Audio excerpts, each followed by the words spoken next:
Hi hello ಎಲ್ರಿಗೂ ನಮಸ್ಕಾರ. Welcome to Chiku farms. So ಇದು ನಮ್ಮದು ಫಸ್ಟ್ ವಿಡಿಯೋ. ಸೊ ಇದೇನು ಇವಾಗ ನೋಡ್ತಾ ಇದ್ದೀರಾ, ಇದು ನಮ್ಮದು ಫಾರ್ಮ್.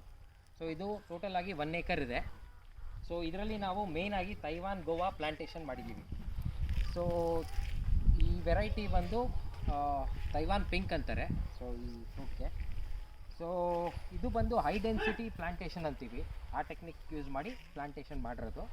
ಸೊ ಇದರಲ್ಲಿ ಏನಾಗುತ್ತೆ, ಗಿಡದಿಂದ ಗಿಡಕ್ಕೆ ಬಂದು 6 feet ಇರುತ್ತೆ spacing, line to line 8 feet ಇರುತ್ತೆ. ಸೊ ಈ ಥರ ಮಾಡೋದ್ರಿಂದ ಏನಂದರೆ ಒಂದು ಅಡ್ವಾಂಟೇಜು, ನಿಮಗೆ 1 acreಲ್ಲಿ ಆಲ್ಮೋಸ್ಟ್ 750 ಪ್ಲ್ಯಾಂಟ್ಸ್ ನೀವು ಪ್ಲಾಂಟೇಶನ್ ಮಾಡ್ಬೋದು. ಸೊ ಇದೆಲ್ಲ ಬಂದು ಪ್ಲ್ಯಾಂಟ್ ಮಾಡಿ ನಾವು 2 ವರ್ಷ ಆಗಿದೆ, 2 years ಓಲ್ಡ್. ಇದೆಲ್ಲ ಆಗಲೇ ನಮಗೆ ಫ್ರೂಟಿಂಗ್ ಶುರು ಆಗಿದೆ ಇದರಲ್ಲಿ. ಇವಾಗ ನಾವು ಇದನ್ನು ಪ್ರೂನಿಂಗ್ ಮಾಡಿದ್ದೀವಿ. ಪ್ರೂನಿಂಗ್ ಮಾಡಿ 2 months ಆಗಿದೆ. 2 months ಆದಮೇಲೆ ಇದೆಲ್ಲ ಇದು ಏನು ನೋಡ್ತಾ ಇದ್ದೀರಾ, ಇದೆಲ್ಲ ಹೊಸ ಶೂಟ್ಸ್ ಬಂದಿದೆ. ಸೊ ಇದು ಏನಕ್ಕೆ ಈ ಥರ ಪ್ರೂನಿಂಗ್ ಮಾಡ್ತಾರೆ ಅಂದರೆ, ಸೊ ಈ ಗಿಡನ ನಾವೇನಾದ್ರು ಕಟ್ ಮಾಡದೆ ಬಿಟ್ಬಿಟ್ರೆ ಇದು ಕಂಪ್ಲೀಟ್ ಒಂದು ದೊಡ್ಡ ಟ್ರೀ ಆಗಿ ಬೆಳೆದ್ಬಿಡುತ್ತೆ. ಸೊ ಆವಾಗ ಇದರದ್ದು ಈಲ್ಡ್ ಕಮ್ಮಿ ಆಗುತ್ತೆ. ನಮ್ಮ ಡೆನ್ಸಿಟಿ ಟೆಕ್ನಿಕ್ನಲ್ಲಿ ಯಾವಾಗಲೂ ಗಿಡದಿಂದ ಗಿಡಕ್ಕೆ ಸ್ಪೇಸಿಂಗ್ ಕಮ್ಮಿ ಇರುತ್ತೆ. ಸೊ ಸ್ಪೇಸಿಂಗ್ ಕಮ್ಮಿ ಇದ್ದಾಗ ನಿಮಗೆ ಈಲ್ಡ್ ಜಾಸ್ತಿ ಆಗಬೇಕಂದ್ರೆ ಇದನ್ನೆಲ್ಲ ನಾವು ಈ ಥರ ಒಂದು ಕಟ್ ಮಾಡ್ಕೊಬೇಕಾಗತ್ತೆ.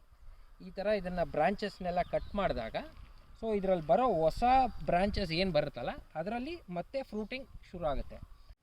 ಸೊ ಇವಾಗ ಈ ಗಿಡ ಬಂದು 2 years ಓಲ್ಡ್ ಆಗಿರೋದ್ರಿಂದ ಈ ಒಂದು ಗಿಡದಲ್ಲಿ ನಾವು ಏನಿಲ್ಲ ಅಂದರೂ ಒಂದು 50 to 70 ಫ್ರೂಟ್ಸ್ವರೆಗೂ ನಾವು ತೊಗೊಬೋದು ಒಂದು ಪ್ಲ್ಯಾಂಟ್ನಲ್ಲಿ. ಸೊ ಒಂದೊಂದು ಫ್ರೂಟು ಏನಿಲ್ಲ ಅಂದರೂ ಒಂದು 250 grams ಅಂತೂ ಮೇಂಟೈನ್ ಮಾಡ್ಕೊಬೋದು.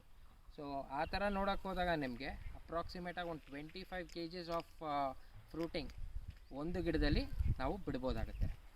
ಸೊ ಆ ಗಿಡ ಎಷ್ಟು ಇಯರ್ಸ್ ಓಲ್ಡ್ ಆಗುತ್ತೆ ಸೊ ಅಷ್ಟೇ ಅದಕ್ಕೆ ಕೆಪಾಸಿಟಿ ಜಾಸ್ತಿ ಇರುತ್ತೆ. ಸೊ ಈಗ ನಾವು 2 years ಆಗಿರೋದ್ರಿಂದ ಒಂದು 25 kgs ಒಂದೊಂದು ಗಿಡದಲ್ಲಿ ನಾವು ಫ್ರೂಟಿಂಗ್ನ ಬಿಡ್ಬೋದು. ಸೊ ಅದೇ ಫಸ್ಟ್ ಇಯರ್ ಗಿಡದಲ್ಲಿ ಅಂದರೆ ಅಷ್ಟು ಬಿಡೋಕ್ಕಾಗಲ್ಲ. ಅಪ್ ಟು 1 year ಇದರಲ್ಲಿ ಯಾವುದೇ ಥರ ನಾವು ಫ್ರೂಟಿಂಗ್ ತೊಗೊಬಾರ್ದು.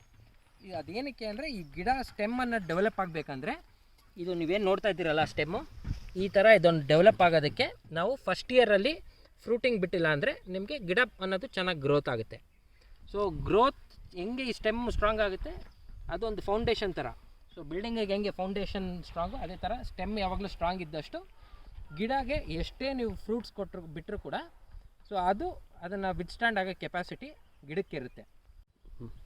ಪ್ರೂನಿಂಗ್ ಮಾಡೋದ್ರಿಂದ ಇನ್ನೊಂದು ಗಿಡಕ್ಕೆ ಏನು ಅಡ್ವಾಂಟೇಜ್ ಅಂದರೆ, ಈ ಗಿಡದಲ್ಲಿ ನಾವು ಕಂಟಿನ್ಯೂಸ್ ಆಗಿ ಕಂಪ್ಲೀಟ್ 1 ವರ್ಷ ಪೂರ್ತಿ ನಾವು ಫ್ರೂಟಿಂಗ್ ಬಿಡೋದಕ್ಕಾಗೋದಿಲ್ಲ. ಸೊ ಗಿಡಕ್ಕೆ ರೆಸ್ಟ್ ಬೇಕಾಗುತ್ತೆ. ಸೊ ಏನು ನಾವು ಪ್ರೂನಿಂಗ್ ಮಾಡಿದ್ದೀವಿ ಇವಾಗ ಗಿಡ ಬಂದು ರೆಸ್ಟ್ ಮೋಡಲ್ಲಿ ಇರುತ್ತೆ. ಸೊ ಇದರಲ್ಲಿ ಯಾವುದೇ ಥರ ಫ್ರೂಟಿಂಗ್ ಇಲ್ದಿರ್ಬೇಕಾದ್ರೆ ಗಿಡ ಬಂದ್ಬಿಟ್ಟು ಅದ್ರ ಡೆವಲಪ್ಮೆಂಟಿಗೆ ಅದು ಚೆನ್ನಾಗಿ ಈ ಟೈಮ್ ಅದಕ್ಕೆ ಕರೆಕ್ಟಾಗಿರುತ್ತೆ. ಸೊ ಇದು ಒಂದು 5 monthsವರೆಗೂ ಇದಕ್ಕೆ ಅಷ್ಟು ಸ್ಟ್ರೆಸ್ ಇರೋದಿಲ್ಲ. ಸೊ ಈ ಸ್ಟ್ರೆಸ್ ಕಮ್ಮಿ ಮಾಡೋದಕ್ಕೆ ನಾವು ಪ್ರೂನಿಂಗ್ ಅನ್ನೋದು ಮಾಡಿದ್ರೆ ಒಳ್ಳೆಯದು. ಸೊ ಈ ನಮ್ಮ ಚಾನಲ್ನಲ್ಲಿ ನಿಮಗೆ ನೆಕ್ಸ್ಟು ಈ ಗೋವಾ ಪ್ಲಾಂಟೇಶನ್ ಯಾವ ಥರ ಮಾಡ್ಬೋದು, ಇದ್ರದ್ದು ಮೇಂಟೆನೆನ್ಸ್ ಹೆಂಗೆ ಮಾಡೋದು, ಇದಕ್ಕೆ ಯಾವ್ಯಾವ ಥರ ಒಂದು ಫರ್ಟಿಗೇಷನ್ ಕೊಡ್ಬೋದು, ಅದರದ್ದೆಲ್ಲ ನಾವು ಒಂದು ಸ್ಕೆಡ್ಯೂಲ್ ಆಗಲಿ, ಯಾವ ಥರ ಇದಕ್ಕೆ ಯಾವ ಟೈಮಲ್ಲಿ ಎಷ್ಟು ಫರ್ಟಿಲೈಸರ್ ಕೊಡಬೇಕು ಅದರದ್ದೆಲ್ಲ ನಾವು ಒಂದು ಡೀಟೇಲ್ಡಾಗಿ ಈ ನಮ್ಮ ಚಾನಲಲ್ಲಿ ನಿಮಗೆ ತೋರಿಸ್ಕೊಡ್ತೀವಿ.